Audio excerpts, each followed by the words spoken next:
I played my first brilliant move in competition. In the round 2 of my tournament, I played e4 against my opponent who's a prodigy.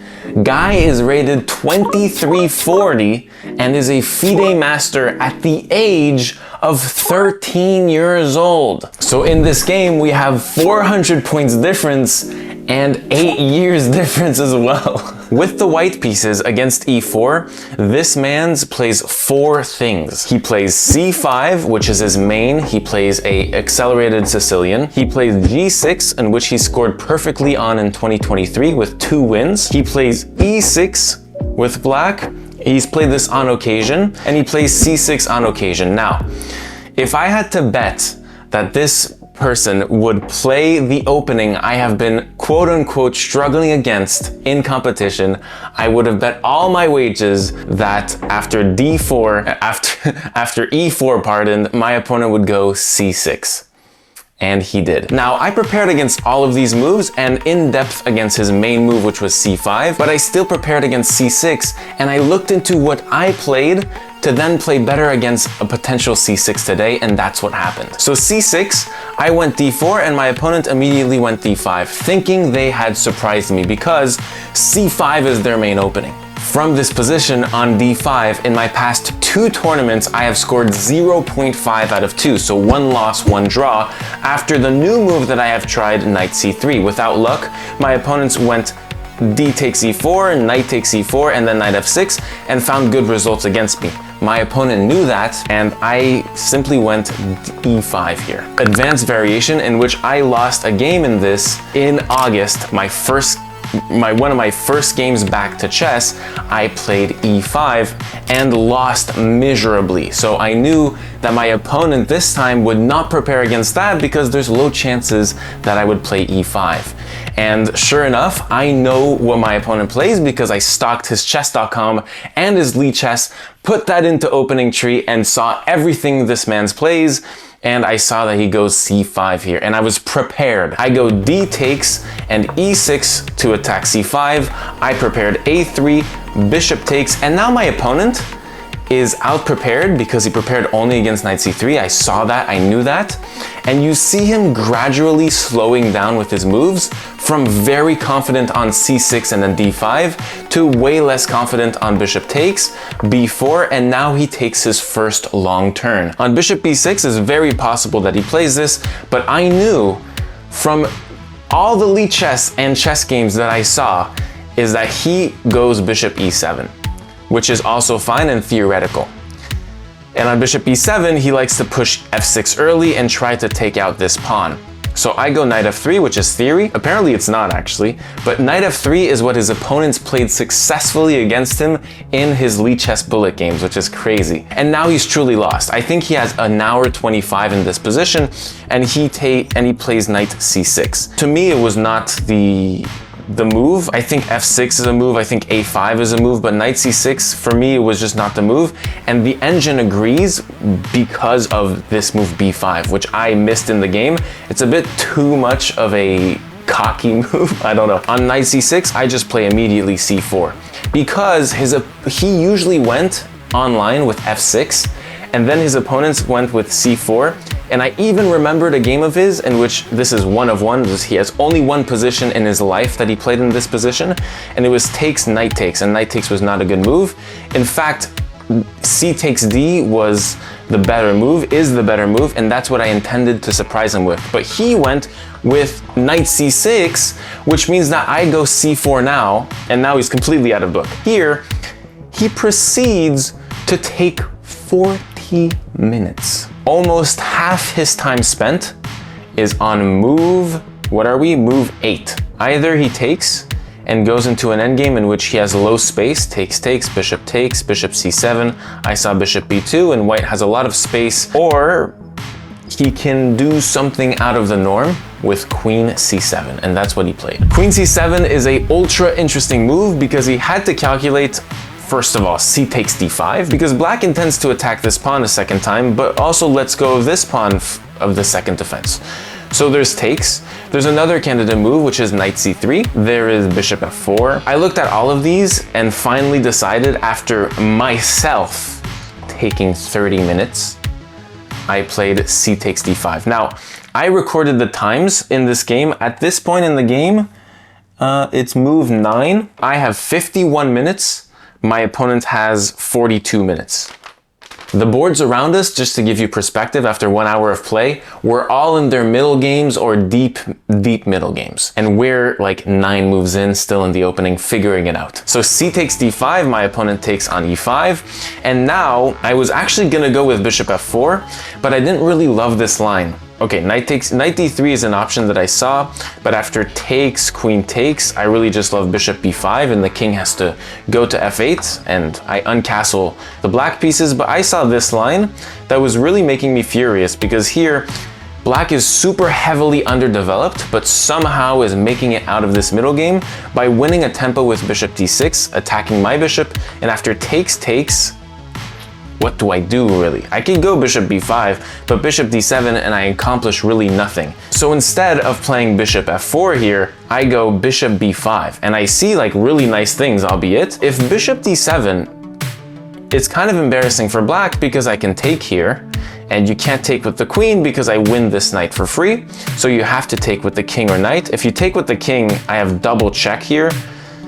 And this is just winning for white, like the king's on e6. And if the knight takes, I create an isolated pawn on e6, which is a weakness, and then I get the castle for free while my opponent still figures out his development.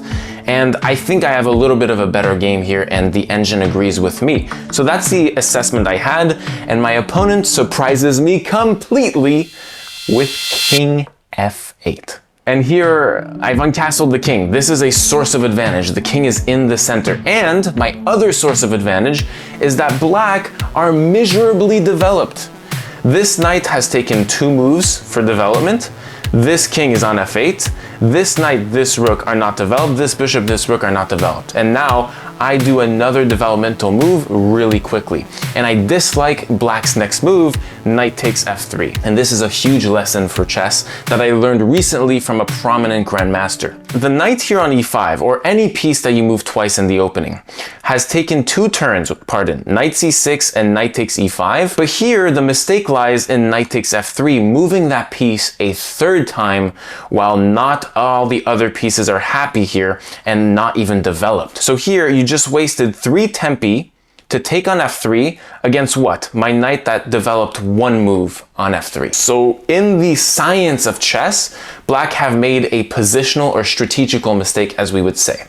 I take back with the queen almost immediately, then my opponent goes with bishop f6, attacking my rook, and let me tell you, the last thing I want to do right now is move my rook, take a tempo out of my nice attack and development that's on tempo and forcing my opponent to do bad moves like king f8. The last move on my mind is rook a2. So I think of other moves that can be crazy good. And now I come up with my first brilliant move in competition since starting back in August of 2023. And that is the move bishop e3. Sacrificing my rook out of open air. But the thing is, it is an actually good sacrifice, okay? It's not Michael Tal in which I'm giving a queen and you actually don't know why. Here it's really plausible that after bishop takes a1, white just has a win with bishop c5. This king is in a mating net. The bishop on f6, you know, it's not on f6 anymore. That's the basis of this combination. It cannot go back to e7. And I'm sure you have found the combination right now, but knight e7 is forced. If you sack the queen, I have enough material to win, so that's not possible. And now I have pawn to d6. Like I'm legit, like I'm trebling a little bit because I remember calculating this and just going bishop e3 almost immediately. d6, the queen doesn't have many squares. If the queen goes to d8, I take with a fork. I mean, it's absolutely nasty. PG-13 maybe, like let's restrict this video, YouTube, no kids allowed. And here it's mate, like it's so beautiful. So of course my opponent sees this, he's 2340 FM, but he plays what I would say an inaccuracy, where black should really focus on either kicking my bishop or developing a piece with knight e7. He goes with e takes d5. Okay. Yes, taking a pawn could be strong, because now you're maybe actually threatening to take my rook, but when white has an attack raging on and I can develop pieces on tempi, it is not the best here to take a precious move out of a potential development move that will secure your king or make your position better. In my opinion, now my opponent played this in the game, I'm not absolutely criticizing him, but at the same time, I have the power on the engine on my side. I go bishop c5 check, knight e7. I had to really gauge whether I come in time before b6 happens later on in the game, and I do, which is really nice. So bishop c5 check, knight e7. I calculated bishop here, but I just think it's a better version of this position because I go rook e1 and you can never go bishop e6 because now this pawn is pinned. Contrary to before on knight e7, which is what happened in the game, here I went knight c3. No, I went rook e1. Yes, I sacrificed my rook again. Now, going rook e1, you could actually play bishop e6, and I don't have that pin on the f pawn, so I can't take on e6 anymore. So after rook e1, I calculated this. I really like this endgame for white. It's 2 rooks against queen, but the king is out in the center and super trash. So I calculate, okay, the engine's saying this, like, let's calm down. I'm taking the queen here. Rook takes, queen takes, and I saw queen takes d5, we're threatening mate, and this is pinned forever. And on bishop e6, which kind of forces this, I thought takes, check, king here, and this is all top engine move, which I love. And now I saw knight c3, and I just thought that this was pretty good, at least a draw for white, and it really is, like it's really strong. Knight d2 is preferred by the engine with the same end goal of knight e4, threatening mate in 2. So I saw all this, I was fine with it, knight rook e1, and then my opponent goes with the defensive move, bishop e6. So now I go knight c3. I can now protect my rook by making a part of my position better. And I gained a lot of confidence from a move like this because the knight actually threatens this d5 pawn. If bishop takes c3, I actually saw rook takes e6, in fact. So now that opened the pin, I can take on e6, trade, and if you take here, it's simply over. I take on e7, and it's a better version, or it's the same exact version of what we played out. Wait, queen takes, and then queen takes d5, queen takes, king g8, and queen e7 with bishop c4. And it's really nice for white. So you cannot really take on c3, which gained me kind of that energy. And now that you can't take on c3, I'm threatening d5. I'm threatening d5 because this knight is pinned, and if this bishop moves, I'm taking on d5 because the knight is pinned. So my opponent defends d5 with rook d8. I don't like this move, for the record. I don't like it. I think something else like king g8 going out of the pin is better. But my opponent surprises me with rook ad8, and I go rook ad1. It's a very simple move, right? Rook d1, and it's the same pattern. If you take, I take on e6, and I'm threatening d5, and probably king g8 is your best option, but now my opponent plays a huge mistake and goes b6. Quick side note, in this tournament, unlike all my other tournaments by far, there is a brilliancy prize for a brilliant game that you play and that you submit to them for 350 euros. That's like $520 in my currency. That's like a full prize, bro. So I'm trying to win this brilliancy prize, and I have this in my mind while playing this game. Because look, I sacked my rook twice. I'm out. It's a huge upset when I win this, and I'm feeling extremely confident. If I do a spectacular sacrifice to end this off, I'm submitting my game, like that's it. And the brilliancy prize is maybe mine. So on b6, I'm thinking of everything, even the queen takes f6s. No calculation is too crazy. Only a move can be too crazy. And finally, I find bishop takes e7. It's beautiful. It's lovely.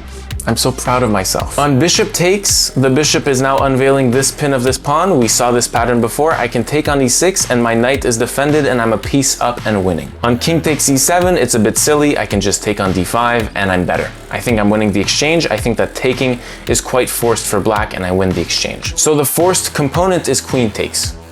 And now you see a draw sign and you're like, what is going on? It's a mistake in the PGN. Ladies and gentlemen, my opponent offered me a draw in this position, and now I start calculating, because if I have something winning, I am winning. And if I don't, I will take the draw. It's leverage. You see, I had seen after queen takes e7 that I can go knight takes d5 and the queen has no good moves. Queen d6, I take here, and GG's on this file. Queen here is not possible. Queen here is not possible. Queen here, I just take here, and I'm way better, like miles better. And so finally I look at queen b7, and I say to myself, okay, knight takes f6, and surely I'm winning a pawn and maybe the game here. And then I see for my opponent, rook takes d1, and now I swear to you, I see nothing. If queen takes, which is plausible, rook takes c1 check, bishop here, and takes, and 2 rooks for a queen, okay. But the king is unsafe, okay. I can pick up this pawn here, but it's really not clear, and here I think I'm just losing here, right? So it's a really not inviting or not at all winning position. I'm looking for outright winning after rook takes d1. Okay, so I say to myself, what if I take the rook, right?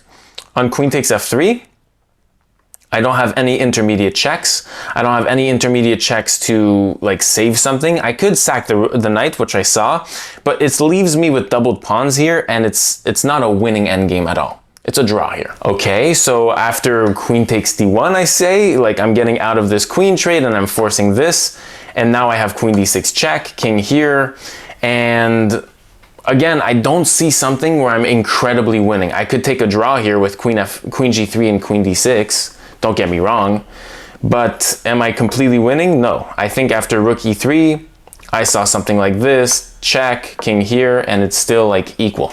In this position, white is better. You can see the eval bar. The best outcome is takes, queen b7, pardon, and then bishop c4. I took a pawn on d5, we're equal. But this, maintaining everything here, defending my knight, gives an advantage to the white pieces. I swear to you, my clock runs down to 45 seconds. And then I say, okay, draw, and I put my hand out like this. I don't have enough time to convert this into a win, so I just say, okay, like I'm accepting your draw. And then he said, we can't make a draw on account that in this tournament, one of my first that has this rule, you cannot offer a draw and agree on a draw, and it being a draw, below 30 moves. So no draw offers before 30 moves, okay? He says to me, we can repeat 3 times. So there's a way to go around the rule of the no draw offers before 30 moves, in which we repeat moves the position 3 times, and then we call the arbiter, he comes, and then we would get the draw. So I hear that from my opponent. He's 14 years old, by the way. He's trying to speak English. His English is pretty good, actually. So then I say, any move, and then he goes, any move. Before I move, I do like this. And he goes, God forbid he does me dirty after queen g3, and I'm left with 45 seconds on my time, and he wins the game because I just get outplayed by bad moves because I'm poisoned with, you know, time pressure. He goes queen b7 immediately. Then I go queen f3. Then he goes queen e7. Then I go queen g3. Then he goes queen here. Then I go queen f3. He goes queen e7. And then we call the arbiter. The arbiter comes over to our game. We're saying we're claiming a 3-move repetition. She talks to him in Spanish. I don't understand Spanish. I know some Spanish. I don't understand Spanish. So then she goes to see the main arbiter, and I go talk to him. And then he comes to our board. He says, okay, you're claiming the draw to my opponent. He goes, you're claiming the 3-move repetition draw? He says yes. But then the arbiter says, you can't claim a 3-time repetition when it's not your turn. And it was in fact my turn, but we're colluding at this point. So then I say, no, but I'm claiming the draw. Like legit, this is like wrong, bro. So I say, no, but I'm claiming the draw. And so then the arbiter says, okay. And he looks through my score sheets. He looks at the moves. He points in. He gives like points to the 3 times it was repeated. After 3 minutes, he says, okay, it's a draw. We shake hands. I offer to analyze the game with my opponent. He says no, he leaves. And that was it. A draw.